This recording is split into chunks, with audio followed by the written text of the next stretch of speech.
मैं ठीक उसी पल पुनर्जन्म लेता हूँ जब मुझ पर ताक झांक का झूठा आरोप लगाया जा रहा है। मैं उन दो विकृत और परिचित चेहरों को देखता हूँ जबकि एक तीखी आवाज मेरे कानों को चीर रही है। ये एक लड़की की आवाज है और मैं खुशी से मुस्कुराता हूँ। मेरा नाम चेन पिगनन है। अपने पिछले जीवन में इस मेट्रो ट्रेन में जो हुआ उसके कारण मेरी जिंदगी बर्बाद हो गई थी। झूठा आरोप, ऑनलाइन उत्पीड़न, नौकरी से बर्खास्तगी, माता पिता द्वारा त्याग दिया जाना और मेरी मंगेतर ने सगाई तोड़ दी थी। इसे सहने में असमर्थ होकर मैंने एक इमारत की छत से कूदकर अपनी जान दे दी थी। लेकिन अब मैं वापस आ गया हूं और जब वे मेरे चेहरे पर फोन तान रहे हैं मैं शांति से अपनी आस्तीनें चढ़ाता हूं। फिर उनकी हैरान नजरों के सामने मैं अपना मुक्का उठाता हूं। धड़ाक। उस सूखी आवाज ने मेट्रो के सारे शोर को दबा दिया। पूरी बोगी एक पल में खामोश हो गई। हर कोई सदमे में था। सुजैन, जिसका हाथ अपने सूजते गाल पर था और आंखें फटी हुई थीं, प्रतिक्रिया देने में कुछ सेकंड लगे और फिर उसने एक जोरदार चीख मारी, जैसे किसी सुअर को काटा जा रहा हो। तुम्हारी हिम्मत कैसे हुई मुझे मारने की? ओ नीच आदमी, तुम्हारी हाथ उठाने की हिम्मत कैसे हुई? वह एक चंडी की तरह मुझ पर झपटी। मैंने उसे चकमा देने के लिए एक कदम बगल में बढ़ाया और अपना पैर सीधे येलिन के घुटने के पीछे दे मारा, जिसने फोन पकड़ा हुआ था। येलिन चिल्लाते हुए गिर पड़ी। मैं सुजैन की कलाई पकड़ने के लिए मुड़ा, जो फिर से मुझे मारने की कोशिश कर रही थी, और मैंने उसे एक उल्टा तमाचा जड़ दिया। जोर इतना था कि वह अपनी जगह पर घूम गई और खून से लथपथ होंठों के साथ ये लीन के बगल में जमीन पर गिर पड़ी। पूरी बोगी में हक्का बक्का रह जाने वाली आहें सुनाई दी। मैंने अपनी जैकेट का कॉलर ठीक करने के लिए समय लिया, जो मुड़ गया था। अपने पिछले जीवन में मैं अपना बचाव नहीं कर पाया था। इस जीवन में मैं उनसे केवल वही भाषा बोलूंगा जिसे वे समझते हैं। और तुम एक महिला को कैसे मार सकते हो? एक युवक खुद को रक्षक दिखाने के लिए बीच में कूद पड़ा। उन्होंने मुझ पर झूठा आरोप लगाया। क्या तुमने वह नहीं देखा? मैंने उन्हें आरोप लगाते नहीं देखा, लेकिन मैंने तुम्हें लोगों को मारते हुए देखा है। उसके जवाब ने मुझे हंसा दिया। तो जो तुमने नहीं देखा वह कभी हुआ ही नहीं, बस यही बात है। वह युवक शर्मिंदगी से लाल चेहरा लिए अवाक रह गया। जो भी हो, आप एक महिला को नहीं मारते, बस। अगर तुम्हारी कोई गलती नहीं थी तो उन पर हमला क्यों किया? उसी समय मेट्रो सुरक्षा की वर्दी में एक आदमी रास्ता बनाते हुए आया, जिसने उन दो महिलाओं को जमीन पर देखकर सुजैन को उठाने के लिए जल्दबाजी की और बहुत चिंतित दिखा। मिस, क्या आप ठीक हैं? जॉलीजुन, मैंने उसे अपने पिछले जीवन से पहचान लिया। ये वही चापलूस है जिसने मेरा फोन छीन लिया था। उसने यह भी कसम खाई थी कि सीसीटीवी कैमरे खराब थे, जिससे मुझे अपनी बेगुनाही साबित करने से हमेशा के लिए रोक दिया गया। अपने रक्षक को देखकर सुजैन आदेश पर आंसू बहाने लगी। ऑफिसर, ये वही है। ये छिपकर हमारी वीडियो बना रहा था और जब हमने इसे रंगे हाथों पकड़ा तो इसने हमें पीटा। जॉलीजुन ने मेरी ओर उंगली उठाई। अपना फोन मुझे दो। मेरी मुस्कान ने उसे असहज कर दिया। और क्या चाहिए? क्योंकि मैंने तुम्हें लोगों को मारते हुए देखा है। बहस करने की जरूरत नहीं है। मैंने अपना फोन निकाला और सीधे 17 नंबर डायल किया। हेलो, हाँ नमस्ते, मैं मेट्रो में हूँ। मुझ पर ताक झांक का झूठा आरोप लगाया जा रहा है और कोई मेरा फोन छीनने की कोशिश कर रहा है। पूरी बोगी दंग थी। जॉलीजुन ने अपनी भौहें सिकोड़ी। तुम क्या खेल खेल रहे हो? मैंने फोन काट दिया और उसकी आंखों में सीधे देखते हुए हर शब्द साफ साफ बोला। पहली बात, आपके पास मुझे आदेश देने का कोई अधिकार नहीं है। दूसरी बात, मुझे कैमरों के खराब होने वाली बकवास मत सुनाना। इस ट्रेन में एक से ज्यादा कैमरे हैं और यहाँ सिर्फ एक व्यक्ति नहीं है जो अपने फोन से रिकॉर्डिंग कर रहा है। मेरी नजर भीड़ पर घूमी और एक कोने में मैंने एक टोपी पहने युवक को देखा जो चुपके से अपना फोन नीचे कर रहा था। मेरी नजर उस पर एक सेकंड के लिए ठहरी। मेरे पिछले जीवन में उसकी वीडियो ने ही मेरी मौत के बाद मेरी बेगुनाही साबित की थी। एक ऐसी बेगुनाही जो मेरे किसी काम नहीं आई। इस बार मैं यह सुनिश्चित करूंगा कि सच समय से बहुत पहले गवाह के कटघरे में खड़ा हो। पुलिस स्टेशन के पूछताछ कक्ष में हवा भारी थी। एक पुराना एयर कंडीशनर कोने में गूंज रहा था। मेरी गवाही लेने वाले अधिकारी का नाम माँ था, जिनकी उम्र 40 के आसपास थी और आंखों के नीचे काले घेरे थे। हाथ में पेन लिए वह मेज थपथपा रहे थे और स्पष्ट रूप से चिढ़े हुए लग रहे थे। चलो मुझे बताओ कि हाथापाई की नौबत क्यों आई? मैंने उन्हें शुरू से अंत तक सब कुछ समझाया। उन्होंने पहले मेरा अपमान किया, मैंने केवल अपना बचाव किया। यह आत्मरक्षा है, आत्मरक्षा। उन्होंने अपने पेन से एक लकीर खींची, एक मुक्का जो नाक तोड़ दे। आप इसे आत्मरक्षा कहते हैं। कानून कहीं नहीं कहता कि जब कोई आपके चेहरे पर अपमान करे तो आपको दूसरा गाल आगे कर देना चाहिए। ऑफिसर माँ ने भौहें सिकोड़ी और आगे की ओर झुके। चेन पिगनन, मैं आपको सलाह देता हूं कि आप अधिक सहयोगी बने। फिलहाल आप पर जानबूझकर मारपीट और चोट पहुंचाने का आरोप है। यदि मेडिकल रिपोर्ट में मामूली चोटों की पुष्टि होती है तो आपको कई साल की जेल हो सकती है और तब आपके सुंदर भविष्य को अलविदा। फिर वही पुरानी बात। मेरे पिछले जीवन में बिल्कुल इन्हीं शब्दों के साथ मैं यहीं था। इसी बात ने मुझे फंसा दिया था। बाद में मुझे पता चला कि सुजैन बीमा धोखाधड़ी की विशेषज्ञ थी, एक इन्फ्लुएंसर थी। उसका चाचा, जो नगर पालिका में एक छोटा सा रसूखदार आदमी था, उसका सबसे बड़ा समर्थक था। लेकिन इस बार बात अलग है। मैंने ऑफिसर माँ की ओर देखा और धीरे धीरे बोला, ऑफिसर, मैं भी शिकायत दर्ज करना चाहता हूँ मानहानि और झूठे आरोप लगाने के लिए। उन्होंने सार्वजनिक स्थान पर तथ्य गढ़े और उन्हें दुर्भावनापूर्ण इरादे से फैलाया, जिससे मेरी प्रतिष्ठा को गंभीर नुकसान पहुंचा और मुझे काफी मानसिक कष्ट हुआ। ऑफिसर माँ का चेहरा काला पड़ गया। क्या आप स्थिति को पलटने की कोशिश कर रहे हैं? मैं केवल तथ्यों को बता रहा हूं और अपने अधिकारों की रक्षा कर रहा हूं। तथ्य तथ्य ये है कि आपने किसी को घायल किया है। बिना रुके मैंने जारी रखा। मेट्रो सुरक्षा अधिकारी जॉलीजुन ने निष्क्रियता बरतकर अपने कर्तव्यों का उल्लंघन किया है। वह उनकी साथी भी हो सकती है। मैं उसके खिलाफ कार्रवाई करने का अधिकार सुरक्षित रखता हूँ। नियमों के अनुसार सीसीटीवी फुटेज कम से कम 30 दिनों तक सुरक्षित रखी जानी चाहिए। जिस बोगी में मैं था उसमें आगे और पीछे कैमरे लगे हैं। मैं जहां था वह जगह ब्लाइंड स्पॉट में नहीं हो सकती। अगर पुलिस दावा करती है कि कैमरे खराब थे तो मैं न्यायिक जांच की मांग करने के लिए एक वकील नियुक्त करूंगा। पूछताछ। कक्ष में मौत जैसी खामोशी छा गई। ऑफिसर माँ का चेहरा बदल गया। वह मुझे गौर से देख रहे थे। जब स्थिति गतिरोध में थी, कमरे का दरवाजा खुला। एक युवा पुलिसकर्मी ऑफिसर माँ के पास आया और उनके कान में कुछ शब्द कहे। ऑफिसर के हाव भाव अजीब हो गए। चेन पिगनन, तुम्हारी मंगेतर यहाँ है और उसके दोस्त, वे कहते हैं कि वे तुमसे बात करना चाहते हैं। लिन शिनरो। ये नाम एक जंग लगी सुई की तरह था जिसने मेरे दिल को छेद दिया। मेरे पिछले जीवन में वह आशा की आखिरी किरण थी जिससे मैंने चिपके रहने की कोशिश की थी, लेकिन जब साइबर उत्पीड़न ने मुझे घेर लिया तो उसने मुझे छोड़ दिया। मुझे उसका आखिरी संदेश, मुझे ब्लॉक करने से ठीक पहले का, अभी भी पूरी तरह याद है। हाँ चेन पिगनन, तुम सच में मुझे घिन आती है। हमारे बीच सब खत्म हो गया। दहेज वापस पाने का सपना भी मत देखना। और अब वह यहाँ है, दोस्तों के साथ। दोस्त। मुझे तुरंत अंदाजा हो गया कि वे कौन है। उन्हें अंदर आने दो।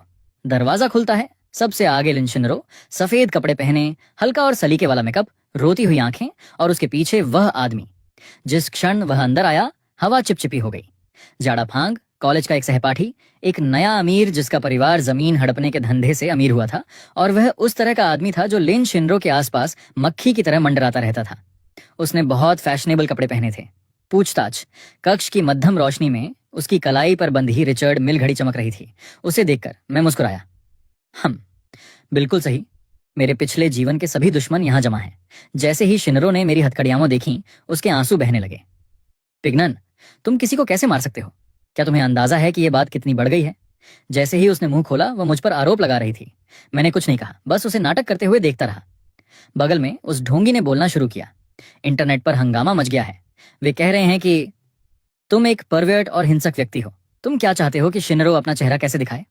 उसने यह कहते हुए बहुत स्वाभाविक रूप से अपना हाथ लिन शिनरो के कंधे पर रखा और उसे धीरे से थपथपाया। लिन शिनरो ने उसे पीछे नहीं हटाया। इसके विपरीत उसने थोड़ा और उसके सहारे झुकने का मौका लिया। इस दृश्य को देखकर मेरा दिल जम गया। मेरे पिछले जीवन में इसी तरह के पाखंडी व्यवहार ने, जो मेरा भला चाहने का नाटक करते थे, मुझे बर्बाद किया था। जब तक मुझे निकाल नहीं दिया गया और मैं कर्ज में नहीं डूब गया, तब तक मुझे समझ नहीं आया। उनकी सगाई की खबर देखकर मुझे असलियत पता चली। दरअसल असली जोड़ा तो वही थे और मैं बस एक मूर्ख। मैंने शांत आवाज में पूछा, क्या यह बहुत बढ़ गया है? बहुत बढ़ गया? ये तो कम है। ज्यादा फांग ने केले के ब्रांड का नवीनतम स्मार्टफोन निकाला और उसे मेरी नाक के नीचे सटा दिया। ट्रेंड्स देखो, यह वायरल हो गया है। अब तुम एक सेलिब्रिटी हो। स्क्रीन पर मेरी हाई डेफिनेशन फोटो थी। बगल की 2 लड़कियों के चेहरे धुंधले कर दिए गए थे। कमेंट सेक्शन भरा पड़ा था। सबसे ऊपर मेरे पहचान पत्र की तस्वीर थी, मेरा पता और मेरी कंपनी की जानकारी। नीचे ये मेरे लिए गालियों की बाट थी। शिन्नरो का शरीर कांप रहा था। जाओ, उनसे माफी मांगो और तुरंत उन्हें मुआवजा दो। जब तक वे पोस्ट हटाते हैं और माफी का बयान जारी करते हैं, तब तक स्थिति संभालने का एक मौका है। ज्यादा फांग ने तुरंत बात आगे बढ़ाई। पिगनन, एक भाई की सलाह मानो, माफी मांग लो। मैंने पता किया है, इस सुजैन के अच्छे संपर्क हैं। तुम उसे बर्दाश्त नहीं कर पाओगे। सार्वजनिक रूप से माफी मांगो, कुछ पैसे दो और मामला रफा दफा हो जाएगा। वह थोड़ा रुका। अगर तुम्हारे पास पैसे नहीं हैं, तो मैं तुम्हें रकम उधार दे सकता हूँ। ब्याज के लिए हम बाजार की दरों पर बात कर लेंगे। और देखो, वह एक नेक इंसान का नाटक कर रहा था।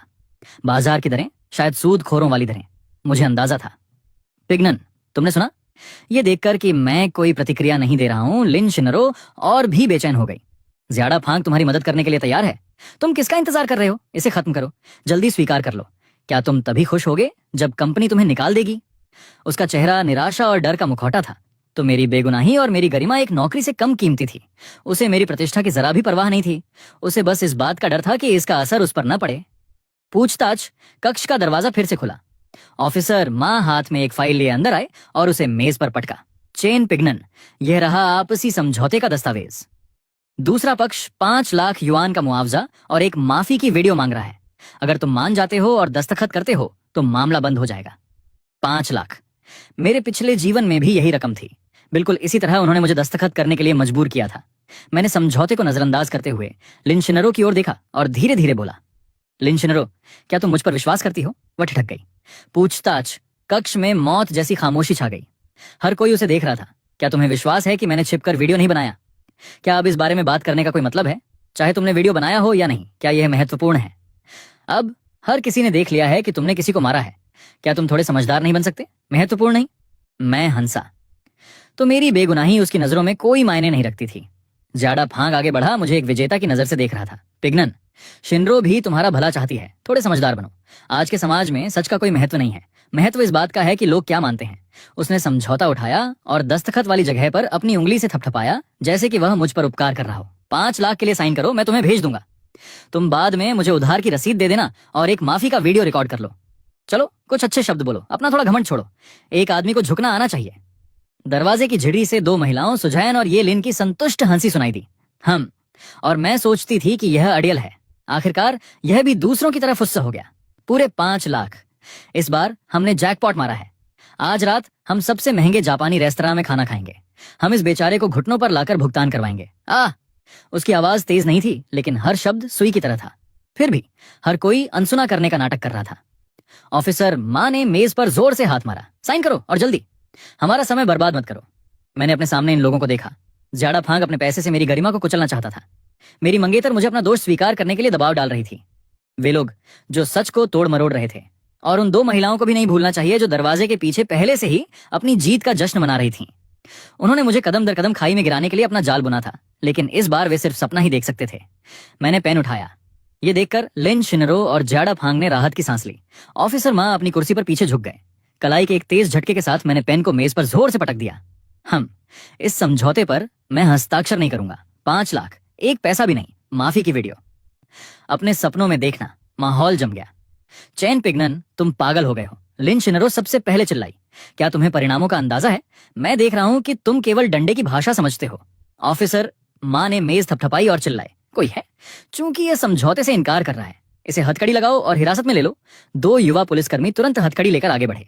ज्यादा फांग का चेहरा सख्त हो गया। उसने मुझे धमकाने के लिए आवाज धीमी की।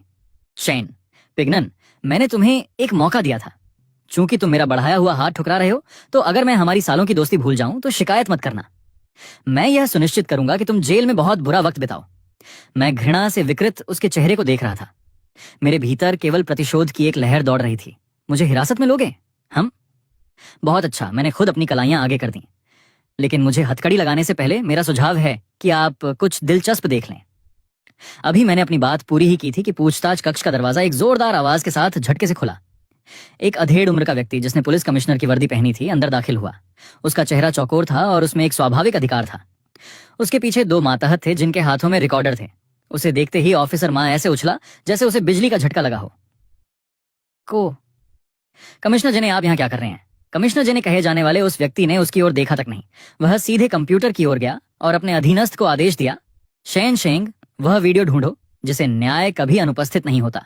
नाम के यूजर ने 5 मिनट पहले ऑनलाइन पोस्ट किया है और उसे स्क्रीन पर चलाओ। जल्द ही दीवार पर एक वीडियो प्रोजेक्ट किया गया। तस्वीर हिल रही थी, लेकिन आवाज की गुणवत्ता बेहतरीन थी। ट्रेन की बोगी में सुजैन और ये लिन ने एक दूसरे को धूर्तता से देखा। उसके ठीक बाद सुजैन का शरीर झुका और वह बड़ी सटीकता के साथ मुझसे टकराई। तुम क्या कर रहे हो? क्या तुम अपने फोन से मेरी वीडियो बना रहे हो? उसकी तीखी और चुभने वाली आवाज स्पीकर के माध्यम से पूरे कमरे में गूंज उठी। मैंने स्क्रीन पर खुद को देखा, जो पूरी तरह से हक्का बक्का रह गया था। इससे पहले कि मैं अपना बचाव कर पाता, मुझ पर गालियों की बौछार कर दी गई। कमीने कहीं के। हर शब्द मेरी आत्मा में सुई की तरह चुभ रहा था, लेकिन कमरे में मौजूद बाकी लोगों ने अपनी नजरें फेर लीं। ऑफिसर मां का चेहरा पीला पड़ गया और उसकी कनपटियों पर पसीने की बूंदें चमकने लगीं। ज्यादा फांग की कुटिल मुस्कान उसके होठों पर ही जम गई। वह बिना पलक झपकाए स्क्रीन को घूर रहा था। वहीं लेन शिनरो ने अपने मुंह पर हाथ रख लिया। उसका शरीर लड़खड़ा रहा था। उसकी आंखों में पहले हैरानी थी और फिर वह गहरे अपमान और डर में डूब गई। वीडियो चलता रहा। मैं अन्य यात्रियों से घिरा हुआ था। सुरक्षा एजेंट जॉलीजुन ने मुझे बेरहमी से दीवार के साथ सटा दिया, जबकि भीड़ के पीछे छिपी सुजैन और येलिन विजय की मुस्कान मुस्कुरा रही थी। वीडियो का अंत उनके फोन स्क्रीन के क्लोजअप से हुआ, जहां उनकी बातचीत दिख रही थी। ये हमारी जेब में है, रुको, मेरे इशारे का इंतजार करो, हम पीछे नहीं हटेंगे। इस बार इसकी प्रतिष्ठा पूरी तरह बर्बाद करनी है। वीडियो खत्म हुआ और स्क्रीन काली हो गई, लेकिन घृणा से भरे उनके वे 2 चेहरे कमरे में मौजूद हर व्यक्ति के दिमाग में गर्म लोहे की छाप की तरह अंकित हो गए। नहीं, ये सच नहीं है, ये एडिटिंग है। सुजैन प्रवेश द्वार से चिल्लाई और कंप्यूटर की ओर झपटी। एक पुलिसकर्मी ने बिजली की गति से प्रतिक्रिया दी। उसका हाथ मरोड़ा और उसे मेज पर जोर से दबा दिया। येलिन जमीन पर ढह गई। उसकी आंखें खाली थीं और वह बड़बड़ा रही थी। ऑफिसर मां के होंठ कांप रहे थे। ज़्यादा फांग का चेहरा सफेद से लाल और फिर हरा हो रहा था, जैसे किसी चित्रकार का पैलेट हो। उसे अपने आसपास जलती हुई नजरें महसूस हो रही थीं, जैसे वे उसकी खाल उधेड़ देंगी। मैं धीरे से खड़ा हुआ, मेरी हथकड़ियों की धातु की खनक सुनाई दी।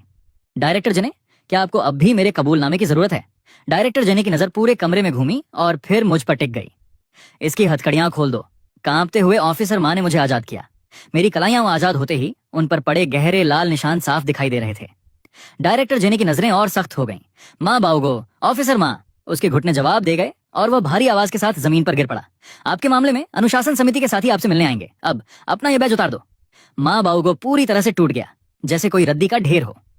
डायरेक्टर जेनी की नजर फिर सुजैन और यलीन की ओर मुड़ी। जहां तक आप दोनों की बात है, मानहानि, झूठा आरोप, ब्लैकमेल और जबरन वसूली के संदेह में सबूत अकाटे हैं जो आपके मामले को गंभीर बनाते हैं। इन्हें ले जाओ, पूछताछ के लिए इन्हें तुरंत अलग करो। दोनों महिलाओं को बाहों से पकड़ लिया गया। तभी वे अपनी सुस्ती से बाहर आईं और चिल्लाने लगीं, मुझे छूने की हिम्मत मत करना। सुजैन अपने फेफड़े फाड़कर चिल्लाई, अपने संपर्कों के दम पर उन्हें डराने की कोशिश करने लगी। डायरेक्टर जेने ने एक ठंडी और तिरस्कारपूर्ण मुस्कान दी। हम आज अगर खुद राष्ट्रपति भी आ जाएं तो वे तुम्हें नहीं बचा सकते। हम उन कीड़ों को कभी नहीं छोड़ते जो कानून की गरिमा का अपमान करते हैं। हाथ के एक इशारे के साथ सुजैन और येलिन को बिना किसी दया के बाहर घसीट दिया गया। उनका रोना और गालियां और गलियारे में धीरे धीरे कम होती गईं। जब सब सुलझ गया तो डायरेक्टर जेने अपने आदमियों के साथ चले गए। जाने से पहले उन्होंने मुझ पर एक गहरी नजर डाली। कमरे की हवा बर्फीली हो गई थी। ज़्यादा फांग ने मुस्कुराने की कोशिश की, जो मुस्कान कम और रोने जैसी शक्ल ज्यादा थी, और मेरे पास आया। पिग्नन, ये गलतफहमी है। उसने मेरे कंधे पर हाथ रखने की कोशिश की, लेकिन मैं उसे टालने के लिए हट गया। उसका हाथ एक शर्मनाक सन्नाटे में हवा में लटका रह गया। सच में, क्या आप ही नहीं कह रहे थे कि सच मायने नहीं रखता, कि मामला खत्म करने के लिए मेरा सिर झुकाना ही काफी है? ज़्यादा फांग का चेहरा ईंट जैसा लाल हो गया। वह अवाक था। ज़्यादा फांग, अपना ढोंग बंद करो। मैं किसी और से बेहतर जानता हूं कि तुम असल में क्या सोच रहे हो। मेरे सामने फिर कभी मत आना। इतना कहकर मैंने उसे नजरअंदाज कर दिया और मेरी नजर शिनरो की ओर मुड़ी। वह वहां पूरी तरह बेसहारा खड़ी थी। आंसुओं की वजह से उसका वह आईलाइनर फैल गया था जिसे उसने इतनी सावधानी से लगाया था। पिग्नन, मुझे माफ कर दो। मुझे तुम पर कभी शक नहीं करना चाहिए था। उसने माफी मांगने के लिए मेरी कमीज का कोना पकड़ने की कोशिश की। अगर आज यह वीडियो नहीं होता तो तुम बस मुझे झूठा आरोपी बनते हुए देखती रहती और फिर अपनी नई जिंदगी शुरू करने के लिए साफ जमीर के साथ ज़्यादा फांग की मदद स्वीकार कर लेती। नहीं, तुम मेरे बारे में ऐसा कैसे सोच सकते हो? वह पागलों की तरह सिर हिला रही थी। उसके आंसू और तेज बह रहे थे, लेकिन यह सब बहुत व्यर्थ और दयनीय लग रहा था। मैंने उसे गौर से देखा, अपने हर शब्द को तौलते हुए। मैंने उससे वह सवाल पूछा जिसका जवाब मुझे पहले से पता था, लेकिन जिसकी पुष्टि का मैं इंतजार कर रहा था। लिन शिनरो, अपने दिल पर हाथ रखकर बताओ, क्या तुमने मुझसे कभी सच में प्यार किया था? लिन शिनरो निशब्द रह गई। उसका चेहरा पीला पड़ गया, जैसे उसमें खून ही ना हो। प्यार? शायद उस समय जब मैं साल के 3 लाख कमाता था, जब मैं उसे ब्रांडेड बैग दिला सकता था और बड़े रेस्तरां में ले जा सकता था। लेकिन जब संकट आया, जब उसकी नजरों में मेरी कीमत खत्म हो गई और मैं उसके लिए बोझ बनने वाला था, तो वह दिखावटी प्यार तुरंत गायब हो गया। पास खड़ा ज़्यादा फांक ये सुनकर आग बबूला हो गया। बस बहुत हुआ। उसने लिन शिनरो को अपने पीछे खींच लिया। चेन पिग्नन, उस पर कीचड़ उछालना बंद करो। मैं तुमसे बेहतर जानता हूं कि शिनरो किस तरह की इंसान है। तुम बस स्थिति अपने पक्ष में होने का फायदा उठाकर सारा दोष उस पर मढ़ रहे हो। हमारे मामले से तुम्हारा कोई लेना देना नहीं है। मैंने उसे अपनी नजरों से चीर दिया, बल्कि इसका मुझसे ही लेना देना है। मेरे बर्ताव ने ज़्यादा फांग को और भी क्रोधित कर दिया। ये मत सोचो कि तुम बच निकलोगे सिर्फ इसलिए कि पासा पलट गया है। यह अभी खत्म नहीं हुआ है। वह वीडियो जिसमें तुम लोगों को मार रहे हो, वह अभी भी ऑनलाइन है। तो क्या वह आत्मरक्षा थी? जिन इंटरनेट यूजर्स ने पूरा वीडियो देखा है, वे अपनी राय खुद बनाएंगे। अपनी राय। इंटरनेट यूजर्स भेड़ों का झुंड है, जिनका अपना कोई विवेक नहीं होता। वे बस जनमत का पीछा करते हैं। चैन पिग्नन, मैं तुम्हें शिनरो से माफी मांगने का आखिरी मौका देता हूं।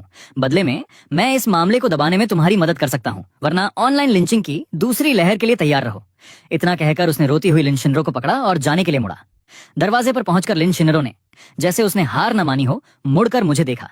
मैंने उन्हें दूर जाते देखा। मेरा दिल पूरी तरह शांत था। हम ऑनलाइन लिंचिंग की दूसरी लहर, आने दो। मैं उनका डटकर सामना करने के लिए तैयार हूं। पुलिस स्टेशन से बाहर निकलते ही सूरज की रोशनी ने मेरी आंखों को चौंधिया दिया। मैंने अपना फोन निकाला और उसे चालू किया। मिस्ड कॉल्स और मैसेज की जैसे बाढ़ आ गई थी। मैंने सबसे पहले अपने माता पिता को फोन किया। मैंने उनसे कहा कि सब ठीक है, यह सिर्फ एक गलतफहमी थी और उन्हें चिंता करने की जरूरत नहीं है। इसके बाद मैंने सोशल मीडिया खोला। जैसा कि अनुमान था, चीजें बिल्कुल वैसा ही मोड़ ले रही थीं जैसा ज़्यादा फांग ने कहा था। पूरा वीडियो आने से जनमत 2 हिस्सों में बंट गया था। नेटिजन्स का एक हिस्सा मेरा पक्ष ले रहा था। ये तो पूरा पलटवार है, तो ये सब एक सोची समझी साजिश थी। ये दोनों लड़कियां सच में घिनौनी हैं। इन्हें सीधे जेल भेजो। बहुत अच्छे भाई, तुम डटे रहो। लेकिन दूसरी आवाजें भी धीरे धीरे उठने लगी थीं। कुछ इन्फ्लुएंसर्स और प्रायोजित अकाउंट्स ने बहस को मोड़ना शुरू कर दिया था। यह सच है कि उसे फंसाया गया था और हमें उसे सहानुभूति है, लेकिन हिंसा किसी चीज का समाधान नहीं है। चेन पिगनन का व्यवहार जानबूझकर हमला करने और चोट पहुंचाने जैसा है। चीजों को आपस में न मिलाए। ताक झांक का आरोप झूठा है, लेकिन हमला तो हकीकत है। हमें हर तरह की हिंसा का विरोध करना चाहिए। क्या किसी को यह नहीं लगता कि उसने कुछ ज्यादा ही कर दिया? आखिर वे लड़कियां ही तो हैं। इसे करीब से देखने पर रोंगटे खड़े हो जाते थे। इन कमेंट्स के पीछे स्पष्ट रूप से हेर फेर करने वाले पेशेवर लोग काम कर रहे थे। सुजैन और येलिन के पीछे खड़ी एजेंसी अब हरकत में आ गई थी। वे मामले को भटकाना चाहते थे, झूठे आरोप से ध्यान हटाकर उसे हिंसा पर केंद्रित करना चाहते थे। तभी मेरा फोन बजा। ये मेरी कंपनी का एचआर विभाग था। चैन पिगनन, इंटरनेट पर चल रहे आपके मामले के संबंध में कंपनी का प्रबंधन इसे बहुत गंभीरता से ले रहा है। चर्चा के बाद आपको निलंबित करने का निर्णय लिया गया है। कृपया औपचारिकताएं पूरी करने के लिए कल ऑफिस आएं। एक ठंडी और बिना किसी भावना वाली सूचना, बिल्कुल मेरे पिछले जीवन की तरह। उन्होंने मुझे स्पष्टीकरण देने का मौका तक नहीं दिया। उनकी नजर में मुसीबत खड़ी करने वाला कर्मचारी एक बोझ है जिसे किसी भी समय हटाया जा सकता है। फोन काटते समय मुझे कोई आश्चर्य नहीं हुआ। तूफान तो अभी शुरू हुआ है, लेकिन मैं अब अपने पिछले जीवन वाला चेन पिगनन नहीं हूं जो डर से कांपता रहता था। मैंने अपने कॉन्टैक्ट्स खोले। मुझे वहां एक ऐसा नाम मिला जो लंबे समय से दफन था, वकील लू रोयान। उनका ऑफिस शहर के सबसे व्यस्त सीबीडी इलाके में था, एक पूरी मंजिल जिसकी कांच की दीवारों से गगनचुंबी इमारतों का जंगल दिखता था। जब मैंने उन्हें देखा तो उन्होंने एक बेदाग काला सूट पहना हुआ था और खिड़की के पास खड़े होकर फोन पर बात कर रहे थे। उनका लहजा बहुत सख्त था। मिस्टर वांग, ये कॉन्ट्रैक्ट में साफ साफ लिखा है 30 मिलियन, एक पैसा कम नहीं। या तो आप आज शाम 5 बजे से पहले भुगतान करें या कोर्ट का समन मिलने का इंतजार करें और मुझसे रियायत की बात न करें। ये शब्द मेरी डिक्शनरी में नहीं है। उन्होंने फोन रख दिया। तभी वे मेरी ओर मुड़े। उनकी नजर एक एक्सरे की तरह थी जिसने मुझे सिर से पांव तक परखा। चैन पिगनन, मैं ही हूं, मेट्रो वाले मामले में शामिल व्यक्ति। लू रोयान करीब आए, मेरे सामने बैठे और पैर पर पैर चढ़ा लिए। वे थोड़ा आगे झुके, जिससे मुझ पर एक तीव्र दबाव महसूस हुआ। मेरी फीस $5000 है। क्या आप वाकई मुझे काम पर रखना चाहते हैं? बिल्कुल। मैंने एक बैंक कार्ड निकाला और उनके सामने रख दिया। इसमें 2 लाख हैं। इसे वकील की फीस के तौर पर एडवांस समझें। अगर ये काफी नहीं है तो मैं दूसरा रास्ता निकालूंगा। ये पिछले कुछ सालों की मेरी सारी बचत थी। पिछले जीवन में मैंने मूल रूप से इस पैसे का उपयोग लिन शिनरो के साथ घर खरीदने के लिए डाउन पेमेंट के रूप में करने की योजना बनाई थी। अंत में उसने मुझसे यह पैसा दहेज के बहाने छीन लिया था। लू रोयान ने कार्ड पर एक नजर डाली, लेकिन उसे छुआ नहीं। पैसा समस्या नहीं है। मैं केवल वही केस लेता हूं जो एक चुनौती हो। अपनी मांगे बताइए। मेरी मांगे सरल हैं। पहला, मैं सुजैन, येलिन और उनका समर्थन करने वाली संस्था पर मुकदमा करना चाहता हूं। आरोपों में मानहानि, झूठा आरोप, साजिश, ब्लैकमेल और जबरन वसूली शामिल होनी चाहिए। मैं चाहता हूं कि वे बर्बाद हो जाएं, उनकी प्रतिष्ठा नष्ट हो जाए और वे जेल में सड़ें। दूसरा, मैं मेट्रो कंपनी पर प्रबंधन की लापरवाही के लिए और सुरक्षा एजेंट जॉलेजुन पर सत्ता के दुरुपयोग और पेशेवर लापरवाही के लिए मुकदमा करना चाहता हूं। मैं चाहता हूं कि वे सार्वजनिक रूप से माफी मांगें और मेरे मानसिक कष्ट के लिए मुआवजा दें। तीसरा, मैं उन मार्केटिंग अकाउंट्स और इन्फ्लुएंसर्स पर मुकदमा करना चाहता हूं जिन्होंने मीडिया लिंचिंग की साजिश रची और इंटरनेट पर मुझ पर व्यक्तिगत हमले किए। मैं चाहता हूं कि वे न्याय के सामने अपने कृत्यों का जवाब दें। चौथा, मैं अपनी कंपनी फांगा ग्रुप पर मुकदमा करना चाहता हूं जिसने मुझे बिना किसी ठोस कारण के निलंबित कर दिया। यह अवैध है। मैं चाहता हूं कि वे मुझे मेरे पद पर वापस लें और हुए नुकसान की भरपाई करें। लू रोयान के चेहरे पर दिलचस्पी की एक चमक दिखाई दी। दिलचस्प? तो आप उन सभी को एक ही झटके में गिराना चाहते हैं जिन्होंने आपके साथ गलत किया है। चूंकि उन्होंने मेरा दुश्मन बनना चुना है तो उन्हें इसकी कीमत चुकानी होगी। लेकिन क्या आपने सोचा है कि आप किससे टकरा रहे हैं? लू रोयान की उंगलियां मेज पर धीरे धीरे थपथपा रही थीं। सुजैन और अन्य को एक कुख्यात पीआर एजेंसी का समर्थन प्राप्त है। एक कंपनी को डुबाने के कई तरीके होते हैं। मेट्रो कंपनी एक सरकारी उद्यम है, उन्हें झुकाना मुश्किल है और ये सभी स्कैंडल अकाउंट्स बड़े रसूखदारों के इशारे पर चलते हैं।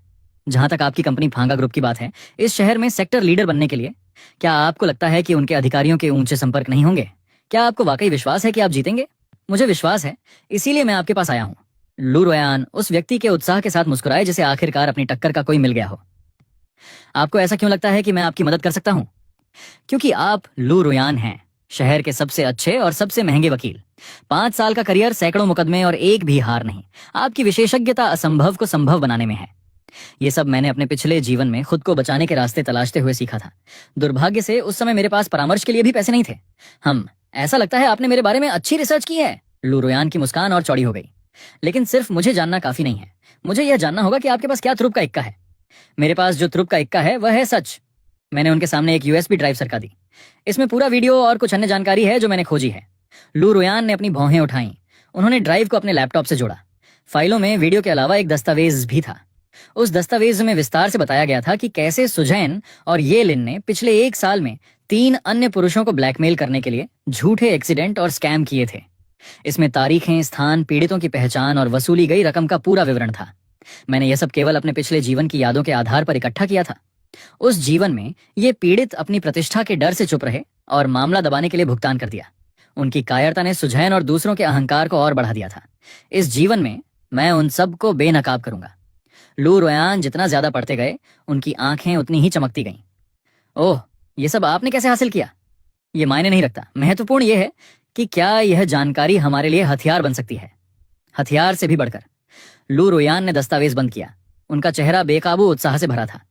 यह एक परमाणु बम है। चेन पिगनन, आप मेरी कल्पना से कहीं ज्यादा दिलचस्प हैं। वे उठे और अपना हाथ आगे बढ़ाया। मैं ये केस लेता हूं। आपके साथ टीम बनाकर खुशी होगी। मुझे भी खुशी होगी। मैंने उनका हाथ थाम लिया। उनका हाथ ठंडा था लेकिन पकड़ मजबूत थी। हालांकि मेरी एक शर्त है। क्या?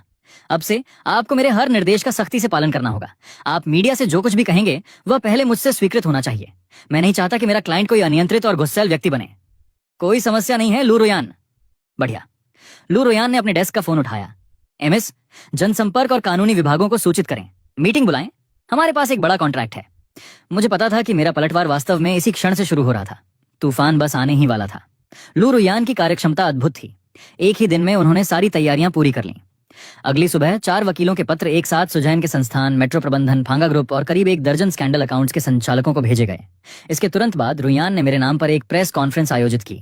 कमरा लोगों से खचाखच भरा था। कैमरों और माइक्रोफोन की बाढ़ आई हुई थी। रुयान द्वारा तैयार किए गए सूट को पहनकर मैं मंच पर बैठा था। फ्लैश की चमक के सामने मेरा चेहरा शांत था। लू रुयान ने मेरे वकील के रूप में सबसे पहले बात की। उन्होंने पूरी सच्चाई को स्पष्ट और संक्षिप्त तरीके से सबके सामने रखा। फिर उन्होंने बिना किसी काट छांट के पूरा वीडियो दिखाया। हॉल में हैरानी की सुगबुगाहट फैल गई। तभी लू रुयान ने अपना दूसरा धमाका किया। उन्होंने सुजैन और येलिन से जुड़े ब्लैकमेल और जबरन वसूली के 3 अन्य मामलों को सार्वजनिक कर दिया। हालांकि पीड़ितों के नाम छिपे हुए थे, लेकिन काम करने का तरीका और शामिल रकम यह साबित करने के लिए काफी थी कि यह एक संगठित आपराधिक समूह था। मेरे क्लाइंट मिस्टर चेन पिंगन न केवल साइबर बुलिंग के शिकार हैं, बल्कि वह एक व्हिसल ब्लोअर भी हैं। उन्होंने अंधेरे में चल रहे एक आपराधिक नेटवर्क को बेनकाब करने के लिए साहसपूर्वक आगे आने का फैसला किया है। रुयान की आवाज शक्तिशाली, दृढ़ और बेहद प्रभावशाली थी। हमने पर्याप्त सबूत जुटा लिए हैं और उन्हें पुलिस और संबंधित अधिकारियों को सौंप दिया है। हमें विश्वास है कि कानून सभी पीड़ितों को न्याय दिलाएगा। वहां मौजूद पत्रकार बेकाबू हो गए। चारों तरफ से सवालों की बौछार होने लगी। मिस्टर चेन, आपको ये सबूत कैसे मिले? मिस्टर चेन, फांगा ग्रुप ने आपको निलंबित कर दिया है। आपकी क्या प्रतिक्रिया है? मैत्रेलू, आप कितने हर्जाने की मांग कर रहे हैं? लू रुयान ने सबको शांत होने का इशारा किया। फिर माइक्रोफोन मेरी तरफ खिसका दिया। नमस्ते, मैं आपके सभी सवालों के जवाब दूंगा। पहला, सबूतों के स्रोत के बारे में मैं केवल इतना कहूंगा कि न्याय धीमा हो सकता है, लेकिन वह अंततः आता जरूर है। जब कोई व्यक्ति अपनी गरिमा की रक्षा करने का निर्णय लेता है तो पूरी दुनिया उसे रास्ता देने के लिए हट जाती है। दूसरा, मुझे निलंबित करने के फांगा ग्रुप के फैसले पर मुझे गहरा खेद है। एक बड़ी कंपनी को न केवल वैल्यू क्रिएट करनी चाहिए, बल्कि अपने कर्मचारियों की रक्षा करने की जिम्मेदारी भी लेनी चाहिए। मैं एक कर्मचारी के रूप में अपने अधिकारों की कानूनी लड़ाई लड़ूंगा। तीसरा और सबसे महत्वपूर्ण बात, मैंने ये प्रेस कॉन्फ्रेंस पैसे पाने या सहानुभूति बटोरने के लिए आयोजित नहीं की है। मैं बस उन सभी से कहना चाहता हूं जिन्होंने अन्याय सहा है या सह रहे हैं। मैं रुका और पूरे कमरे पर नजर डाली। जब अंधेरा छा जाए तो डरो मत और समझौता मत करो, क्योंकि हर बार जब आप झुकते हैं तो आप केवल उस अंधेरे को और मजबूत करते हैं। आपको अपनी पूरी ताकत से पलटवार करना चाहिए। भले ही आप एक छोटी सी रोशनी हो, उसका उपयोग अंधेरे को चीरने के लिए करें। मेरे भाषण के अंत में तालियों की गड़गड़ाहट गूंज उठी। प्रेस कॉन्फ्रेंस का असर तुरंत हुआ। इंटरनेट पर जनमत पूरी तरह बदल गया। जो आवाजें पहले मुझ पर हमला कर रही थीं, वे पल भर में गायब हो गईं और समर्थन की लहर दौड़ गई। Chen Pingan, the whistleblower, honey trap network को कड़ी सजा दो। फांगा ग्रुप को चेन पिंगन से माफी मांगनी चाहिए। ये कीवर्ड सभी बड़े प्लेटफॉर्मों पर ट्रेंड करने लगे। सुजैन और येलिन की एजेंसी के शेयर गिर गए। कई भागीदारों ने अपने अनुबंध तोड़ दिए। मेट्रो कंपनी ने रात में ही एक बयान जारी कर सुरक्षा कर्मियों के खिलाफ कार्रवाई की घोषणा की। जाओ, लेकिन को बर्खास्त कर दिया गया और जिम्मेदार लोगों को दंडित किया गया। फांगा ग्रुप भी मीडिया संकट में फंस गया। उनकी वेबसाइट और कमेंट सेक्शन पर नाराज लोगों ने धावा बोल दिया। तभी मेरा फोन बजा। वह एक अनजान नंबर था। हेलो, क्या यह चेन पिंगन है? दूसरी तरफ से एक जानी पहचानी लेकिन घिनौनी आवाज आई। वह जाड़ा फेंक था। उसका लहजा चापलूसी भरा और जल्दबाजी में था। पिंगन, मैं हूं जाड़ा फेंक। पहले जो हुआ वह सिर्फ एक गलतफहमी थी। मुझे भी धोखा दिया गया था। तुम इन सबसे ऊपर हो। मुझ पर गुस्सा मत करो। अगर तुम्हारे पास कुछ कहने के लिए है तो कहो, मैंने ठंडे स्वर में जवाब दिया। ज्यादा फेंक थोड़ा रुका। सुजैन की कंपनी के मालिक के मेरे परिवार के साथ कुछ व्यावसायिक संबंध हैं। उन्होंने मुझसे इस मामले में तुम्हारे साथ मध्यस्थता करने को कहा है ताकि यह देखा जा सके कि क्या इसे शांति से सुलझाया जा सकता है। कीमत पर बात हो सकती है। वे तुम्हें 100 मिलियन का मुआवजा देने के लिए तैयार हैं। 100 मिलियन? कितनी उदारता है। ऐसा लगता है कि लू रुयान के परमाणु बम ने उन्हें बहुत डरा दिया है। वे पैसे से मामले को दबाना चाहते हैं। तुम क्या कहते हो? मुझे लगता है कि यह सोचने लायक है। 100 मिलियन के साथ तुम जीवन भर के लिए निश्चिंत हो जाओगे। पैसे के सामने काम, प्रतिष्ठा, इन सब का कोई मोल नहीं है। इस समय तुम और शिनरू। मैंने उसे बीच में ही रोक दिया। पहला, शिनरू और मेरे बीच अब कुछ नहीं है। दूसरा, तुम उन्हें बता सकते हो कि मैं किसी भी समझौते से इनकार करता हूं। मैं चाहता हूं कि वे सब जेल में सड़ें। इतना कहकर मैंने सीधे फोन काट दिया और उसका नंबर ब्लॉक कर दिया। कुछ लोग कभी नहीं समझेंगे कि कुछ चीजें खरीदी नहीं जा सकती, जैसे मासूमियत और गरिमा। ज्यादा फेंक ने हार नहीं मानी। उसने दूसरे नंबर से फोन किया, जिसे मैंने फिर से ब्लॉक कर दिया। फिर लिन शिनरू का फोन आया। मैंने एक पल के लिए हिचकिचाया, फिर फोन उठाया। पिंगन, तुम समझौते से इनकार क्यों कर रहे हो? 100 मिलियन, ये ऐसी रकम है जिसे हम अपनी पूरी जिंदगी में कभी नहीं कमा पाएंगे। शायद तुम्हें कुछ गलतफहमी हुई है। अगर मैं वह पैसा ले भी लेता तो उसका तुमसे कोई लेना देना नहीं होता। क्या मतलब कोई लेना देना नहीं? हमारा ब्रेकअप नहीं हुआ है। जैसे ही तुम्हारे पास पैसा आएगा हम तुरंत शादी कर सकते हैं। हम सबसे सुंदर घर और सबसे अच्छी कार खरीदेंगे। चेन पिंगन, क्या तुम भूल गए कि तुमने मुझसे वादा किया था कि मैं एक अच्छा जीवन जीऊंगी? सच है, मैं मानता हूं, लेकिन तुम शायद ये भूल गई हो कि जब मुझे तुम्हारी सबसे ज्यादा जरूरत थी तब तुमने क्या किया था। लिन शिनरू, ये तुम ही थी जिसने अपने हाथों से वह सब छोड़ दिया जो हमारे पास था। मैं उस समय बस भटक गई थी और वह तुम्हारे भले के लिए था। मुझे डर था कि तुम जेल चले जाओगे। ज्यादा फेंक ने मुझसे कहा कि अगर तुम बातचीत के लिए राजी हो गए तो उसका परिवार अपने प्रभाव का इस्तेमाल करके सुजैन और अन्य लोगों से शिकायत वापस करवा सकता है और तुम्हारा आपराधिक रिकॉर्ड भी साफ करवा सकता है। तो वह अभी भी उसे इस तरह के झूठ से धोखा दे रहा था, या यूं कहें कि वह खुद इस पर विश्वास करना चाहती थी, क्योंकि उसकी दुनिया में व्यक्तिगत स्वार्थ हमेशा सही और गलत से ऊपर होता है। लिन शिनरू, मैं आखिरी बार कह रहा हूं, मेरे मामले किसी और के सरोकार नहीं है।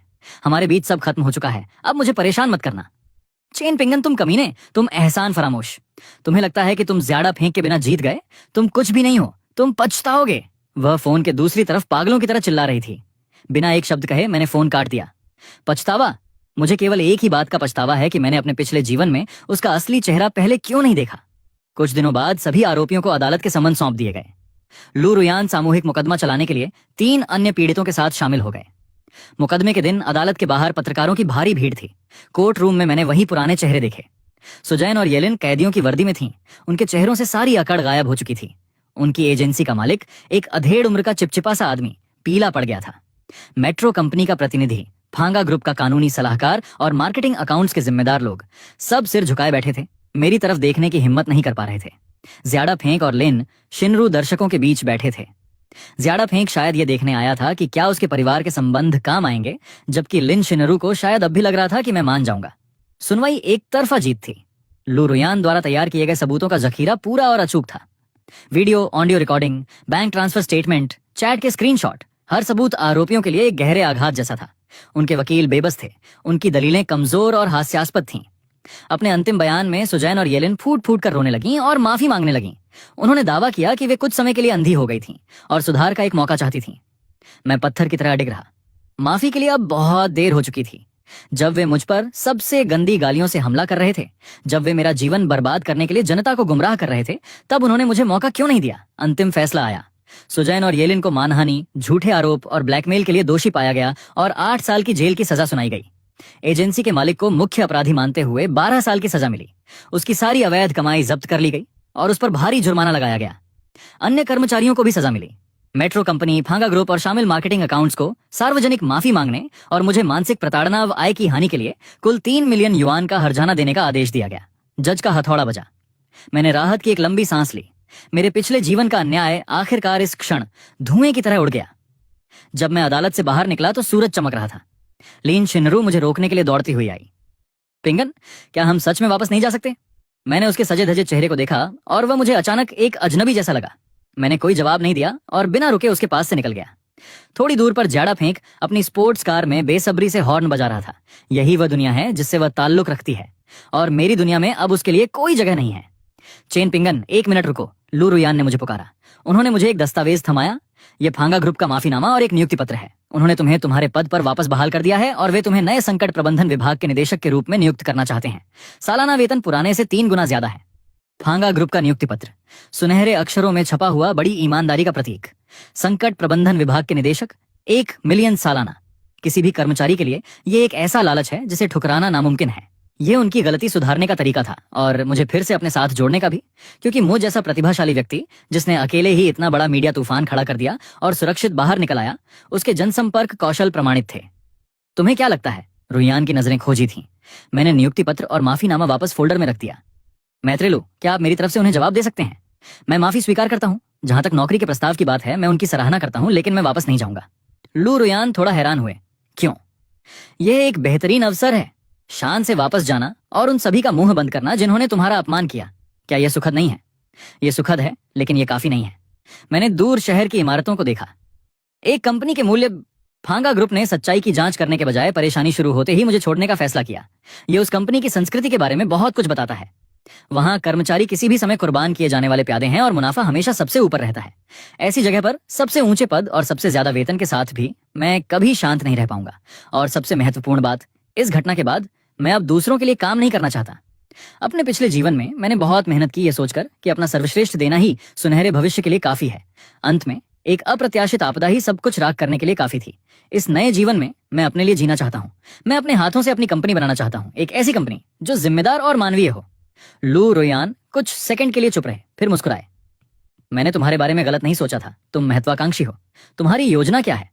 अब मैं मुआवजे के पैसे का उपयोग एक जनसंपर्क एजेंसी शुरू करने के लिए करना चाहता हूं जो उन आम लोगों की मदद करने में माहिर हो, जो कभी मेरी तरह मीडिया संकट में फंस जाते हैं और जिनके पास जाने के लिए कोई नहीं होता। उन्हें कानूनी और संचार सहायता प्रदान करना। विचार अच्छा है, लेकिन कंपनी बनाना आसान नहीं है। तुम अकेले बहुत जल्दी थक जाओगे। इसीलिए मैं मैत्रेलू को अपना पार्टनर बनने का प्रस्ताव देना चाहता हूँ। आखिरकार मुझे कानून के बारे में कुछ नहीं पता। मुझे इन सब को संभालने के लिए आपकी जरूरत है। लू रुयान हैरान रह गए। मैं तुम्हारे लिए काम करूं? उन्होंने एक भौं उठाई। हम्फ चेन पिंगन, तुम में सच में बहुत हिम्मत है। ये मेरे लिए काम करना नहीं है, यह एक साझेदारी है। आपके पेशेवर कौशल और मेरे मैदानी अनुभव के साथ अगर हम टीम बनाते हैं तो हम बड़ी चीजें हासिल कर सकते हैं। शेयरों के लिए 60% आपके लिए और 40% मेरे लिए। लू रुयान ने तुरंत जवाब नहीं दिया। उन्होंने हाथ बांधकर मुझे दिलचस्पी से देखा। काफी देर बाद उन्होंने कहा, 50-50, डील पक्की है। मैंने बिना किसी हिचकिचाहट के हाथ आगे बढ़ाया। लू रुयान ने मेरा हाथ थाम लिया। आपके साथ व्यापार करके खुशी हुई, सीईओ चेन। मुझे भी खुशी हुई, सीईओ लू। हमने एक दूसरे को देखकर मुस्कुराहट साझा की। 1 महीने बाद फेंगस पब्लिक रिलेशंस कंसल्टेंसी ने आधिकारिक तौर पर अपने दरवाजे खोले। ये नाम मैंने ही चुना था। मुझे उम्मीद है कि हम उन लोगों के लिए मार्गदर्शक बन सकेंगे जो तूफान में खो गए हैं। उद्घाटन के दिन ज्याडा फेंक और लिन शिनरू ने फूलों की टोकरियां भेजी। आपकी समृद्धि की कामना करते हैं। मैंने उनके फूलों और शुभकामनाओं को कूड़ेदान में फेंकवा दिया। कुछ लोगों की दुआएं मेरे लिए बहुत गंदी होती हैं। एजेंसी की पहली ग्राहक एक छात्रा थी जो ट्रेनिंग स्कैम और साइबर बुलिंग की शिकार थी। दूसरा एक युवा डिलीवरी बॉय जिस पर एक बुजुर्ग की मदद करने के बाद झूठा आरोप लगाया गया था। तीसरी एक गृहिणी जो बिना सोचे समझे मीडिया के दुर्भावनापूर्ण संपादन का शिकार हुई थी, जिसने उसे एक भयानक सांस के रूप में दिखाया था। हर मामला मेरे अपने जीवन के प्रतिबिंब जैसा था। लू रुयान और मैं सबूत इकट्ठा करने, सच्चाई को बहाल करने और ऑनलाइन उत्पीड़न का मुकाबला करने के लिए अपनी टीम का नेतृत्व करते थे। हमने एक के बाद एक जीत हासिल की और फेंगस की प्रतिष्ठा बढ़ती गई। हम अन्याय का सामना कर रहे कई आम लोगों के लिए आखिरी उम्मीद बन गए। एक शाम ओवरटाइम के बाद मैं लू रुयान के साथ शहर की जगमगाती रोशनी में पैदल घर लौट रहा था। थक गए? उन्होंने मुझसे पूछा। थका हुआ हूं, लेकिन यह सार्थक है। हाँ, रुयान ने आह भरी। पहले मैं केवल जीतने के लिए, पैसे के लिए केस लेता था। अब ऐसा लगता है जैसे कुछ और भी है। उसे क्या कहते हैं? कर्तव्य पूरा होने की भावना, शायद। उन्होंने मेरी तरफ मुड़ते हुए कहा। स्ट्रीट लाइट की रोशनी उनकी आंखों में 2 टिमटिमाते सितारों की तरह नाच रही थी। उनकी मुस्कान देखकर मेरा दिल भी चमक उठा। अपने पिछले जीवन में मेट्रो मुझे मौत की ओर ले गई थी, लेकिन इस जीवन में एक अजीब संयोग से उसने मेरे जीवन को पूरी तरह से नए और उज्जवल रास्ते पर डाल दिया। मेरा नाम चेनपिंगन है और वह लड़का जिसके नाम का अर्थ शांति है, वह आखिरकार सुनहरे दिनों को जानेगा।